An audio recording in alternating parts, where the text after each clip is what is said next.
Welcome back to yet another episode of Real Talk with Shan and Bilal. Now, I know that's a bit ironic to say because we haven't uploaded in literally months. I feel like here's this the thing. this is our first upload since we graduated high school. And here's we were actually going to upload a Kavanaugh episode about 2 weeks ago, but there was a lot of backlog. We were really busy with work for college, so we couldn't get that one done. And ours was before he was ultimately confirmed. So Exactly. Ours was like a week before. The news cycle was going by so fast, so swiftly that we basically didn't have time to catch up. We didn't have time to kind of get the episode ready, so we just decided to dish it all together. We'll probably bring it up once in a while in this podcast, in which we will be talking about the 2018 midterms, one of the most important elections in definitely our lifetimes, for more reasons than one.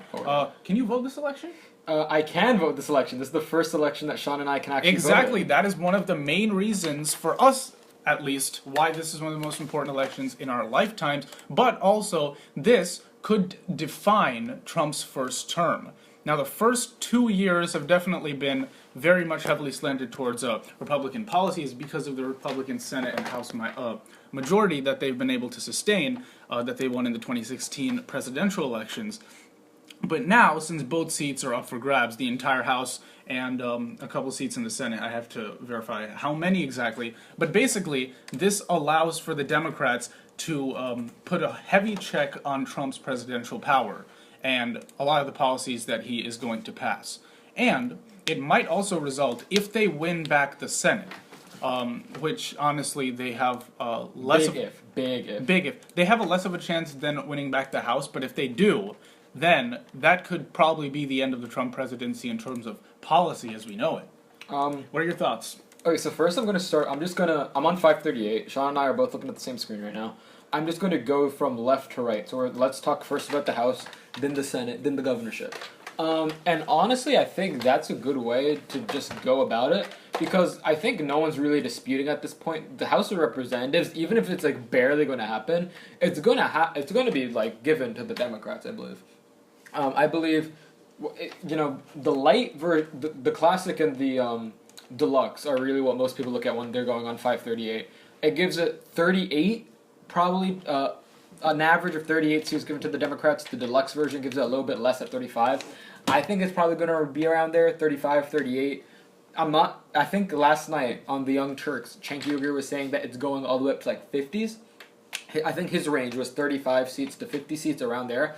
I don't think you would be able to get all the way up to 50 seats, but absolute minimum, I think it's going to be like 30-ish. 30. Absolute maximum is 40-ish, but we're definitely going to win back control of the House. And all the Democrats really need, in order to get a majority from here, since the Republicans have 235 seats and the Democrats have 193, is to basically get above 218, for which the Democrats are going to need to win, let's see if my math is correct, about 25 seats. Yeah, it's barely that many seats that are needed. 25 seats. And I think, well, based on the statistics, the Democrats are looking good to win back the House. And the House is always a very statistically fluctuating kind of... Yeah.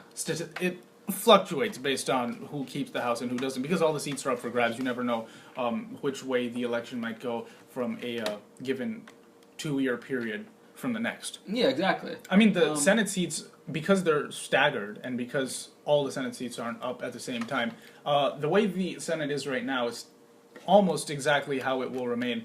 But that's not in the next midterm election, basically. But that's not saying a lot, considering it's only 51-49 in terms of the seats. 51 held by Republicans, 49 held by Democrats. And the way things are going right now, it could get a lot worse for the Republicans because of the fact that they're just not good at running good candidates in very, very key battleground states. I mean, for example, we saw in December of 2017 where the Democrat Doug Jones defeated Republican Judge Roy Moore in Alabama, which hadn't happened in well over half a century. Upsets are in possible. Alabama. Upsets are always possible. I mean, it was always going to happen in Arizona in the primary that happened a few months ago. The Republican primary where Joe Arpaio, who's the infamous sheriff of Maricopa County there, he was accused of racial profiling of Latinas and Latinos. So he was running, but he got absolutely blown out of the water by Republican senator, well, not senator, but Challenger. Martha McSally, who is going to be running against the Democrat Kirsten Sinema, who herself, I mean, she's landed herself in hot water over previous tapes of her chastising her own state. Yeah. So yeah, that was really smart. And we'll actually that's actually a theme that's been bringing down a lot of Democratic candidates for top positions in this midterm elections. Andrew Gillum's another one of his For the governorship, right? Yeah, for the governorship. Did you hear about this? He's running for governor of Florida. I know that the person he's running against did really poorly at the debate. Yeah, the debate. I mean, if you can recall the 538 has gives Gillum a 50.8% chance and DeSantis 46.8. So it's probably going to go to Gillum. But yeah, keep. I mean, going. Since Florida's a battleground state, regardless. I mean, you never know. Like it's such a tight race that you never really know which way it might go.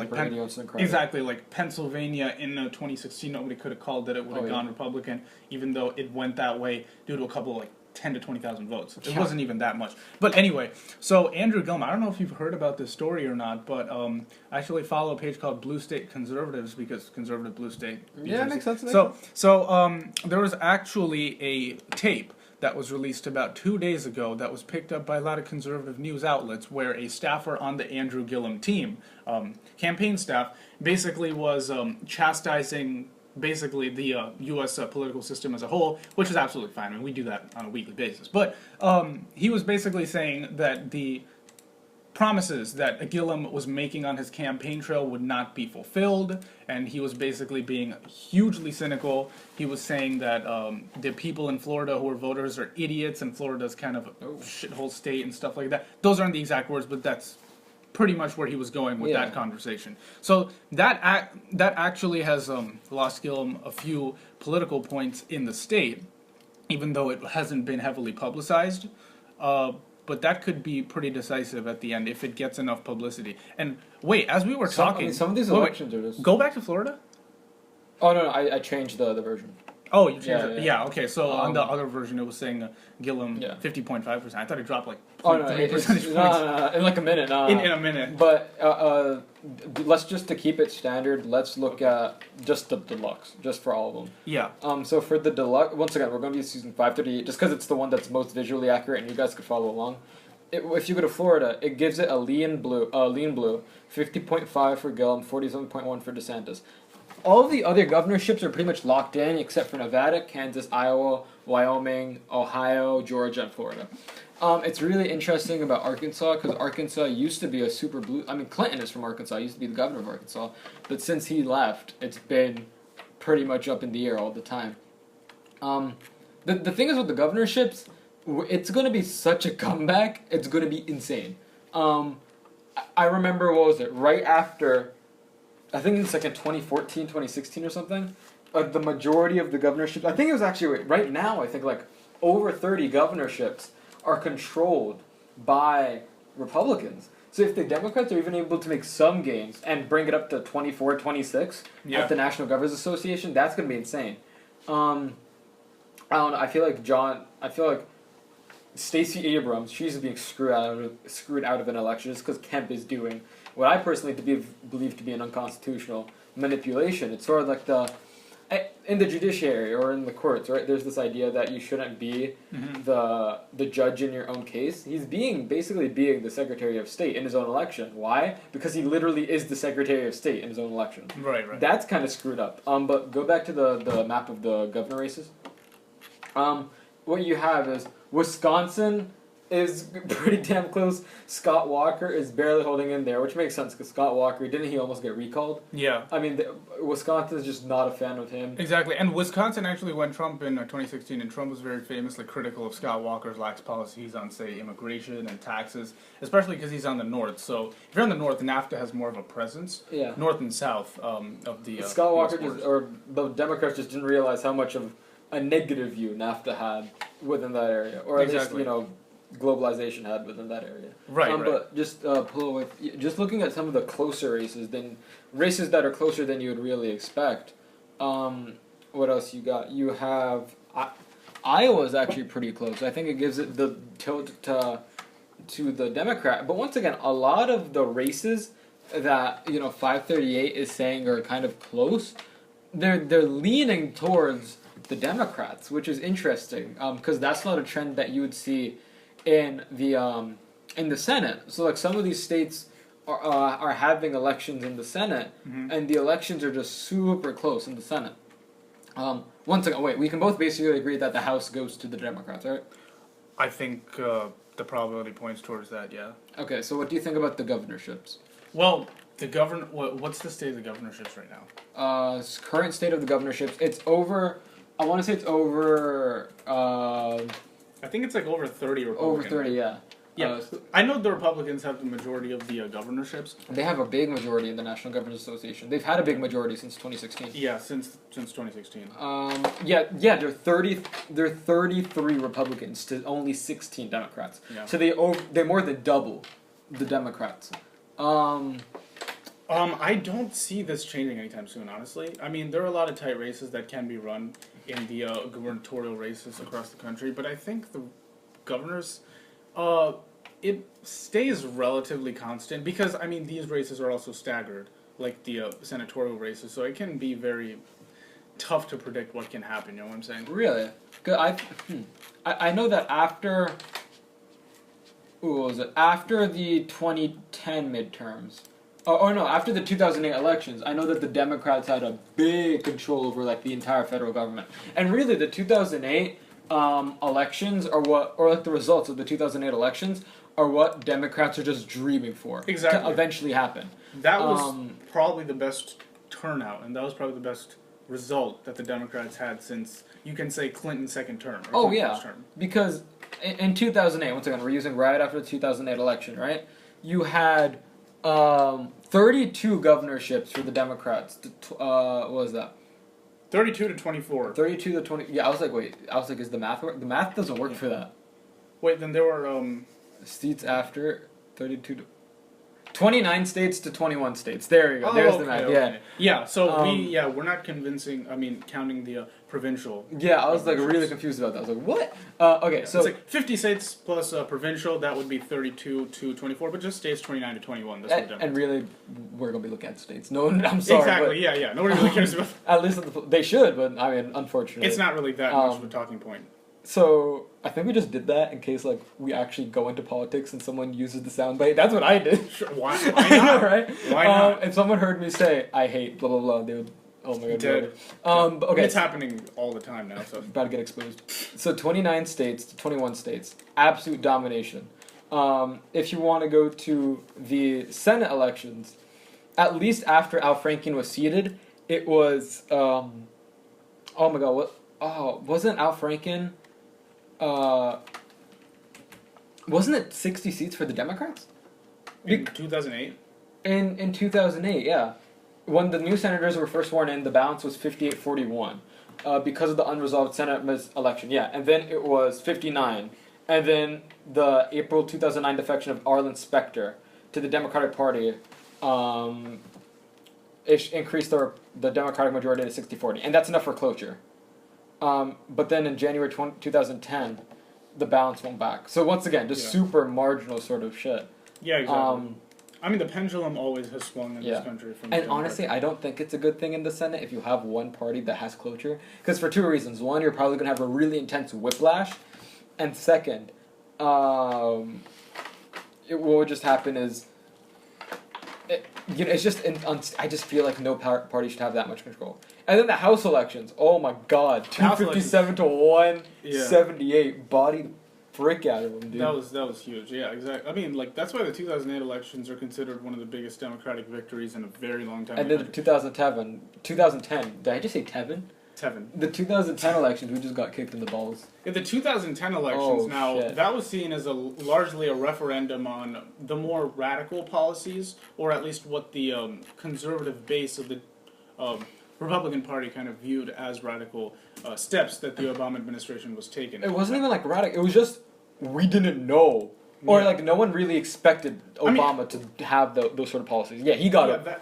Keep going. I mean, like, just in terms of contextualization, this was only a year after really Obama got sworn in. This was around the same time that Americans were still wary of how pertinent and destructive that the financial crisis was in the aftermath of that. I mean, we were still facing that. We were in the job market where people were still losing their jobs. They were getting laid off at higher rates than at any time since really the late 70s. Lest us not forget the Tea Party movement. And the Tea Party movement. Holy shit. The rise of the Tea Party movement, and then the year after 2010, 2011, with the Occupy Wall Street movements, which was largely seen as a kind of a counter movement to the Tea Party movement. Even though it's ironic, because, I mean, I'm kind of straying off on a tangent here, but I think this is all very important to the elections and the consequences of ours. Yeah. But I feel like a lot of the goals for the Tea Party movement and the Occupy Wall Street movement were the same. But I think, like, in terms of taking the power away from the big guy and putting it in the hands of the little guy. Now, the problem is, where there was a lot of friction between those two movements was the Tea Party said the government is the main perpetrator. We have to take a lot of power away from the governments, put it into the hands of the taxpayers instead of giving them most of the money. And people at Occupy Wall Street was saying, take the power away from the 1% and all the corporate Wall Street financiers and put it in the hands of the people. Yeah. Like, I don't agree with really what happened with the bailout because I feel, not that I don't agree with the bailout in and of itself. I mean, it was a necessary evil. It was a necessary evil, right? But the way that we had no way of controlling or regulating what the banks actually did with the money we gave them was kind of ridiculous. And like, what should have happened is we gave them the money in a piecemeal fashion. Or, if we knew that there was a risk, we should have given it in a piecemeal fashion. Or have some sort of government regulation over the actual boards of those banks. Right. Like, after we bailed out AIM, right? Mm-hmm. We basically took control of the... AIG. AIG, thank you. Yeah, AIG. We basically, like, took control of the bank and how it operated because we want to make sure that they didn't screw us up, or at least the bank didn't collapse. Yeah. So it wasn't so much the bailout, it was the fact that bankers were acting super smug about it. And it was pretty obvious that the bankers were just going to do what they wanted with the money. Yeah, exactly. I mean, there was no regulation keeping them from receiving a lump sum taxpayer bailout in the first place. Yeah. And it was lump sum. You just got a bunch of money, it's like, okay, here's the money to keep you financially solvent. And then they didn't say what to do with that money. They just said, here's the money. So they paid a lot of CEOs a lot of bonuses instead of like having any repercussions until Dodd-Frank. And like those are the kinds of deals that President Bush made at the time that really put the fate of the Republican Party in harm's way. At that point, it was a given that the Democrats would gain more presence in the federal government. Oh yeah, I feel like the Iraq War basically just lost them. The Iraq War was the building of the foundation of the coffin, and the financial crisis was the nails in the coffin. All of them at the same time. And then Obama, it was so easy for him to campaign off of that. Not only just against the Republican Party after what Bush pulled over the last over the 8 years of his presidency, that was really, really negatively seen. I mean, you can agree with it or disagree with it, but it had a very negative impact on the economy, obviously. And he also had a huge upper hand. I have some really choice words for the Obama campaign. I mean, and also he had the advantage of campaigning against Hillary Clinton, someone who's seen as a political insider and a war hawk, someone who voted for the Iraq War. Are we still talking about the 2008 primaries? Yeah, the primaries, and then kind of going off into the elections. I mean, just all the kinds of...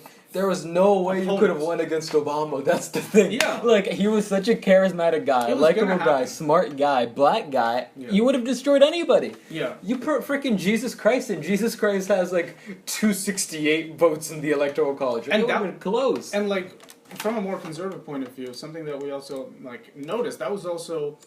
You could say a precursor to the intersectionality movement within the country. That wasn't something people were anticipating would happen. People were saying, okay, this is a Democrat. He is going against a bunch of Republicans who basically screwed our country over the past 8 years. This is a guy who I trust with governing me and people of my posterity. The mandate of the Obama presidency, right, was economic survival and social well-being, right? Yeah. It was not the mandate of social justice, which he kind of did later on. Once again, I'm fine with that. I'm just looking at it from you couldn't prioritize social justice at a time where people were basically trying to keep their Exactly. jobs. I'm looking at it from a merely historical perspective. Yeah. Regardless of my feelings on social justice and economic policies, I'm looking at what the people thought of him. Exactly. It was, economic survival and then social well-being, just keeping society as it is. It was not about social justice, and it definitely was not about economic expansion, like expanding the role of the government.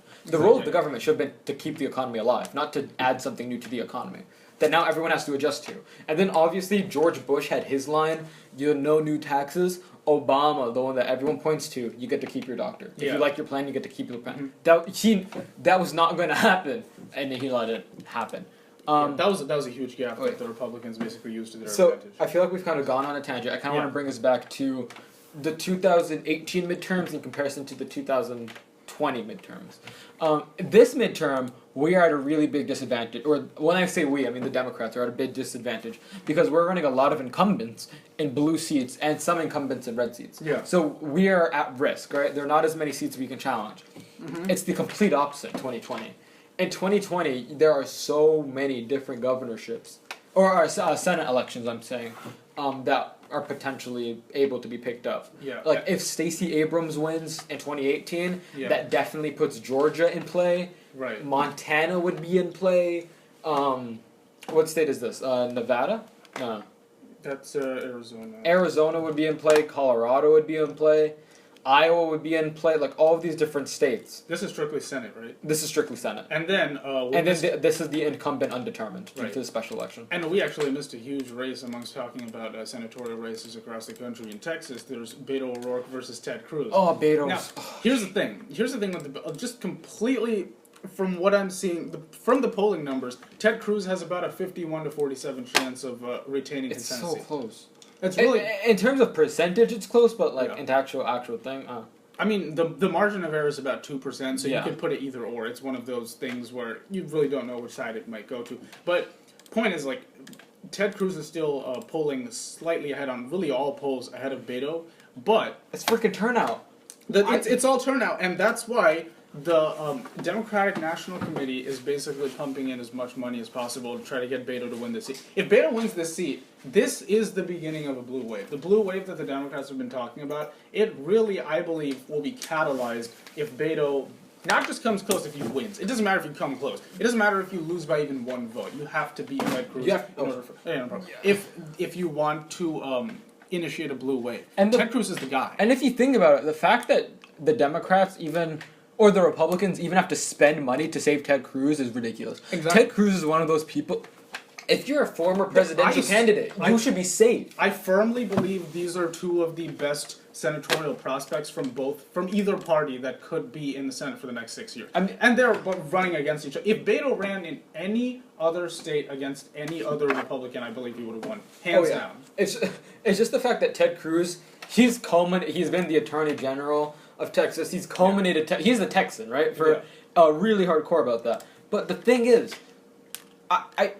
and in addition to that, Ted Cruz, I think, has got a bit of, like, the better of both worlds. He's got a bit of bad of both worlds, and by both worlds, I'm talking about the more moderate conservative Republican base and the Trumpist base. Like, the Trump base completely hated Cruz and his guts in 2016 and even a part of 2015. But that's the thing. They've cozied up to him because they understand that you need as many Senate seats as possible that go Republican in order to forward Trump's agenda. I think it's kind of the other way around. Because if you think about it, if Trump had not won, or ran, right? And once again, no one really expected a Trump candidacy. Yeah. If Cruz was unchallenged by Trump, right? It would have been Cruz versus Clinton. Yeah, pretty much. And that's something that not a lot of people, I think, can really appreciate. Cruz, for a while, as the leader of the Tea Party movement, he was the figurehead of the Tea Party movement, and people expected him at some point to be either a vice president or, more likely than not, a president. Yeah. And now, all of a sudden, a congressman and a young guy is challenging him. That's insane. And the fact that Democrats or Republicans are even spending money on his campaign at all should be a telling sign, because this should be a safe seat. Yeah. Here's the other thing. I mean, with the recent economic news of this country, and even with regards to the caravan that's been coming towards the southern border of the United States for the past couple of weeks, Republicans should really be polling a lot better than they are right now. Not just individually in their own states, but just in general, nationally. Yes. And they're really not... I mean, today there was a new report from the New York Times that came out stating that wage growth surpassed 3.5% for the first time since really the beginning of 2008, right before the 2007, right before the crash. This was the first time it crossed that threshold. The economy was booming. This quarter had some of the best returns for the economy. If you're looking at the standard political rule where whoever's winning the economy, or if the economy's good, you're good. Even with the midterm year, if the economy's pretty good, you're good, right? Yeah. That's not holding up. I mean, that's another thing that I want to get to. People think that as long as you have the economy under control, you're going to win elections. That's not the truth. I think the basic rule for economics and politics in the country is if the economy is good, then people will be very quick to take it for granted. And they're going to want to move to more emotional topics such as the caravan and just illegal immigration in general. But if the economy is bad, and I'm not saying if it tanks or even at the point of a recession. I'm saying bad. If it's bad, like even if the Dow loses like 100 points in a day, like right before an election, like right now, then you're screwed. That will turn the election. Yeah. Like it's such a sensitive topic. Good, people take it for granted. Bad, even a little bit, and you're screwed for the election. Oh, and then another thing. What I keep saying the other thing, but. So why are some of these elections so damn close? Okay, what was it? NJ.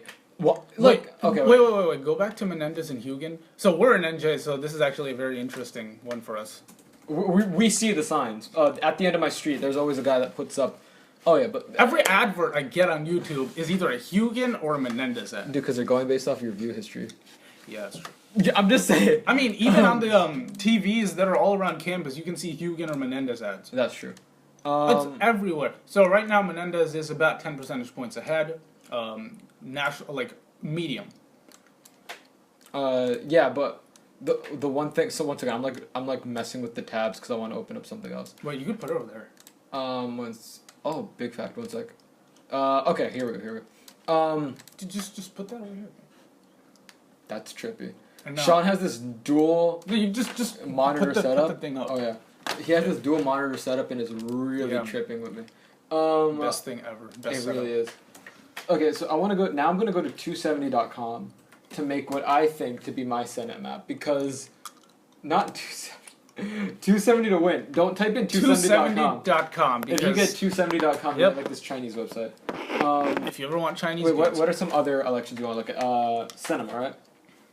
Grayson Cinema. Oh yeah, Cinema versus McSally. McSally is a military veteran, and Kristen Sinema is actually a person who was very poor in the state of Arizona and who's had a recent political rise because of her rags to riches kind of story, representing the downtrodden Democratic base that has been for a very long time the vocal minority, well, not vocal, like semi-vocal minority in the state of Arizona, which has historically been Republican.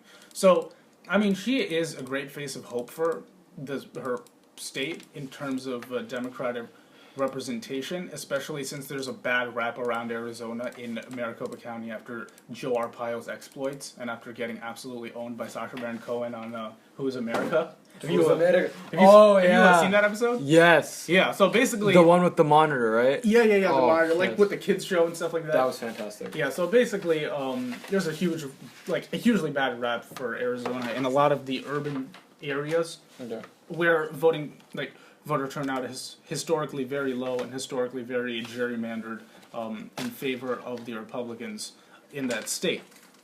Now, saying that, I think Martha McSally still is trailing her to a certain extent, like just a little bit.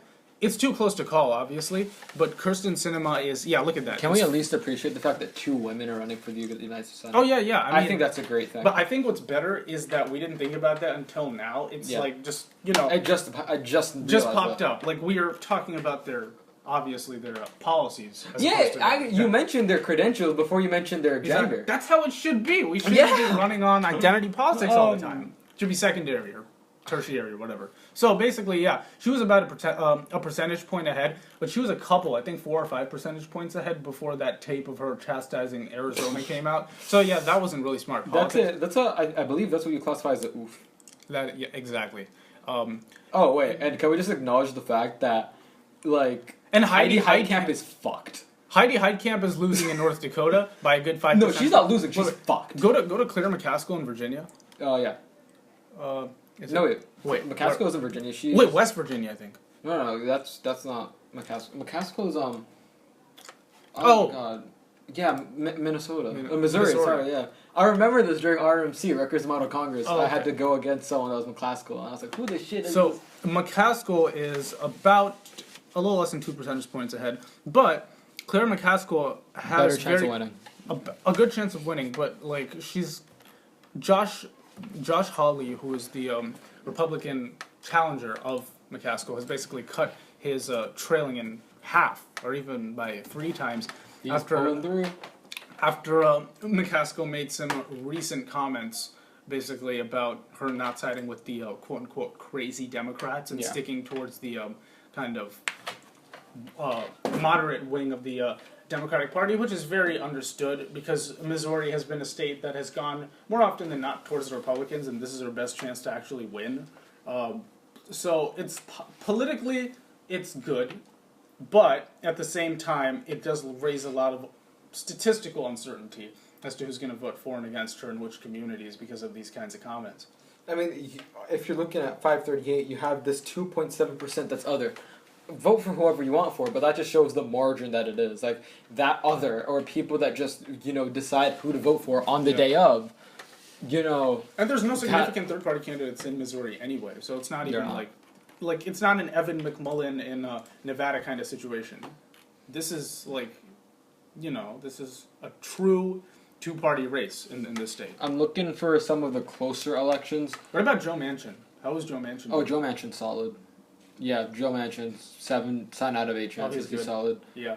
Senate, Florida, and honestly, Democrats solid. I think, and going back to the Kavanaugh hearings, if Manchin had voted against Kavanaugh, if he did, I think Joe Manchin would have a solid run for his money at losing. I mean, honestly, in the state that he's in, Joe Manchin's in West Virginia? Yeah.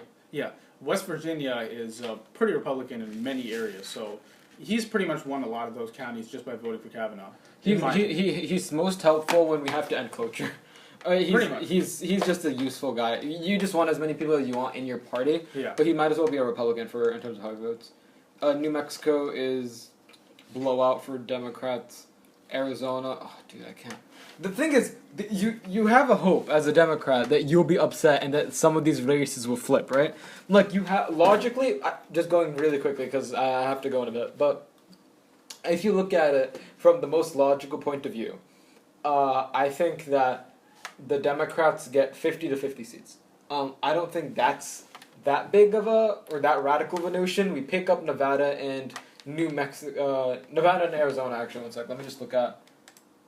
we pick up Nevada and Arizona, and then we lose North Dakota. I think that's the most likely scenario, right? But there's a part of me that just says, what if we have an upset in, Texas? What if we have an upset in Tennessee? What if Hike Camp at the last minute does manage to pull through? And that's the most tantalizing part about this, is that so many people are engaged. Mm-hmm. You don't know what's going to happen until election night. I think there are a lot of issues. There are a lot of issues with the way Republicans run. Yeah. Only because you have a majority in the Senate. You have the executive branch in terms of President Trump being the president. You have the House of Representatives. You have all those. You have the Supreme Court now at a 5-4 majority. Come on. And plus, there are good economic news, as I was mentioning before, one of the things that I left out. It should be closer than this for Republicans. Yeah, the unemployment rate is at a historical low in the last 40 years. Come on. You should definitely be campaigning on some of these issues. It's like they completely blew over. But then they realized each one of those issues. Like, you want to look at the economic prosperity?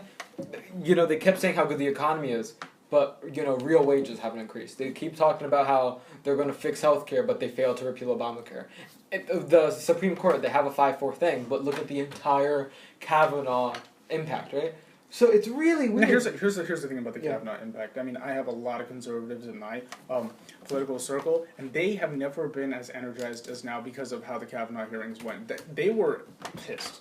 And for me, I was pretty pissed at how everything went towards the end. I completely get the argument that he might not be judicially kind of as moderate as people would like him to be, obviously. He's a lot more to the right of center than a lot of the justices, or just away from center in general. But the way that he was kind of treated with the guilty until innocent doctrine because of the whole believe all women mistaken kind of slogan. In my opinion. That wasn't my problem. My problem with him was the fact that this little shit stain started yelling at at senators. I thought that was just gross. But wait, keep going. Now, I do agree with that. I think some of the conduct, while I wouldn't quite cite judicial temperament, because you can obviously counter that with the fact that people are calling this guy like Julie Swetnick and that idiot Michael Avenatti is calling this guy a gang rapist without any corroborating evidence, and then you expect him to be completely silent. No, that's absolutely fine. Like, that's not my point. You can't even before that, he was yelling at the senators. Sure, so that wasn't something that was particularly smart. The man was chugging beer. Never forget how he said, I like beer. Girls like beer. Boys like beer. I like beer. I thought that was regardless of whatever happens, I'm never going to forget I like beer. That's the one thing that you just are going to remember. Like, you know how like we remember all of our different lines from different people? Yeah. Fucking I like beer. Holy shit. From a judge. Ugh.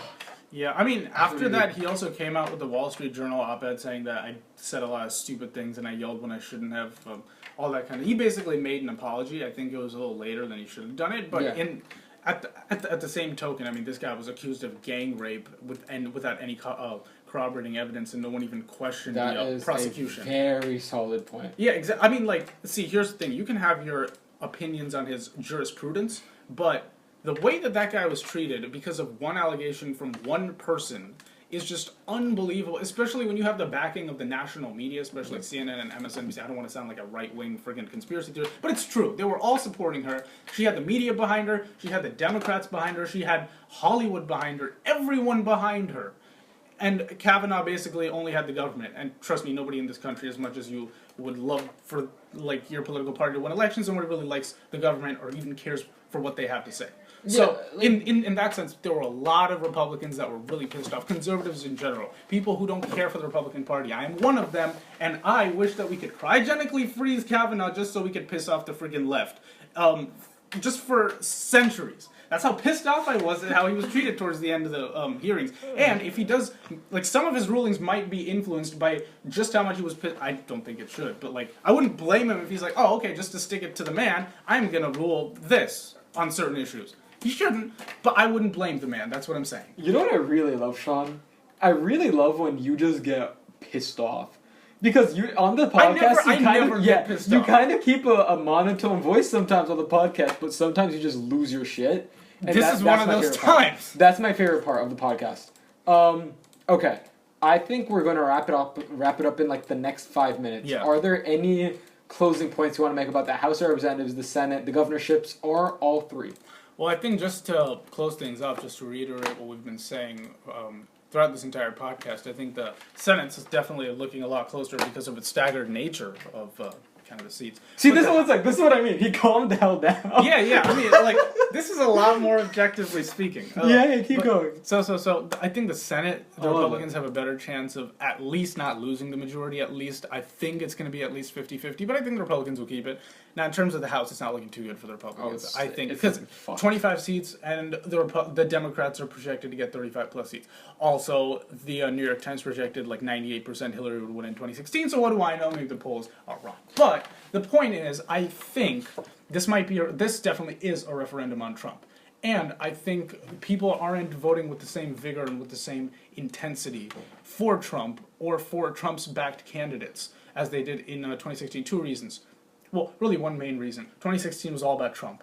This election is all about the people who will be working with Trump, not for Trump. In the legislative branch, people just don't feel strongly about senators and House of Representatives and governors anymore. It's all about the guy at the top or the person at the top. You know what? Just for my section of the podcast to close it out. By the way, if you guys haven't figured by now, one of us opens the podcast, the other one ends it. I just want to if you guys do that. I'm gonna leave with some numbers. The House of Representatives, I'm gonna put at 234 to 201. The Senate, I'm gonna put at 50-50. Okay. And the governorships, I'm gonna put at 24-26 for the Republicans. But that's all I got.